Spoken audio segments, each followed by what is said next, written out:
Hey y'all, it's Kelly Powell with ERA Wilder Realty. I'm here today with my friend Gene Robertson with Movement Mortgage. He's got a great first-time home buyers program that I want to tell y'all a little bit more about. How are you doing today, Gene? Doing great, Kelly. Thanks. Great. Thanks for having me. No problem. Would you mind telling us a little bit about yourself, how long you've been in the business? No, not at all. So I've been in the business about 17 years, all here in Columbia. The last 3 years have been here with Movement, which I have been happy to be here. It was one of my best career changes I've ever made and haven't looked back since. Prior to that was with the bank, and my whole career was with them prior to the last 3 years. So Great. been in the business a while. Awesome, great. Well, you know you'd be in good hands if you decided to work with That's Gene. right. So I know we've got this great new first-time homebuyer program. I believe it's 3% down. You want to tell us a little bit more about it? Yeah, certainly. So it's a conventional loan, and only requires 3% down. Now it does require the borrower to be a first-time home buyer. And what first-time home buyer means for this program is you can't have owned a home in the past 3 years. Only one of the buyers has to be a first-time home buyer. So if you have a husband and a wife, and the wife's had a house before or within the past 3 years, but the husband has not ever had a house or hasn't owned a home in the past 3 years, he would meet the qualification for the first-time home buyer on this program. So it's a little bit different. Some programs, first-time home buyers, mean something different than other programs. So I wanted to be real clear on that. Okay, great. Now, what about credit scores? Is there a certain qualification, certain limit they have to have? Yeah, ideally you want to be at 620 or better. Of course, we evaluate everything on a case-by-case basis, so that credit score is a big and important factor, but it's not an end-all, be-all type thing that's going to rule somebody out. But 620 is typically going to be the minimum on that. Okay. And what about income limits? Yeah, so that's another great thing. Great question. On this program, there is no income limits on this program.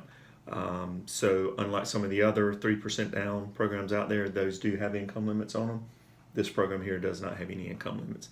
It also does not have any geographic restrictions, meaning you have to buy in a rural area or something like that. It's not a rural program, so it can be anywhere. Okay, and what about, are there any limitations to seller paid closing costs? Yes, so seller paid closing costs, this is a conventional loan, so it does have a 3% max seller paid closing costs, just like a normal 5% down conventional loan would have. All right. Well, is there anything else I missed on this? No, it's just a great program, exciting. The big factor, or the big deal with this program, is the no income limits. We pretty much covered all the bases. Of course, we're going to evaluate everybody on a case-by-case basis, but the income limit, or no income limit, is the big key with this one. Okay, great. Yeah. I know interest rates have gone up a little bit since the beginning of the year. Are we looking at around 5% right now? Yeah, 5% is a good average. Of course, those are based on everybody's scenario as well, but I locked someone in the other day at 4.875, but they're also, they're approaching right around that 5% on average for sure. All right. Do you think we're going to go up before the end of the year, or probably after the first of the year? Yeah, I see us maintaining pretty level keel here throughout the end of the year. Hopefully spurring on another little hot buyers market here.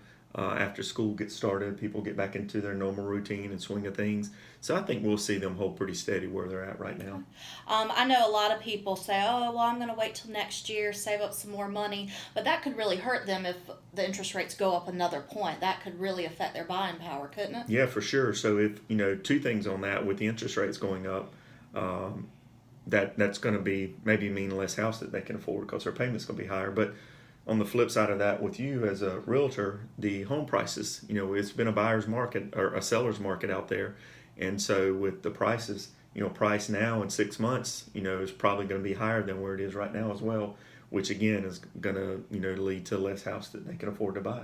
All right, great. Yeah. Well, thank y'all for listening. I want to thank Gene for hanging out with me today, and I'll put his contact information below, so you can give him a call and talk about the mortgage process, or give me a call and I can put you in touch with Gene. Y'all have a great weekend. Thank you. Thank y'all.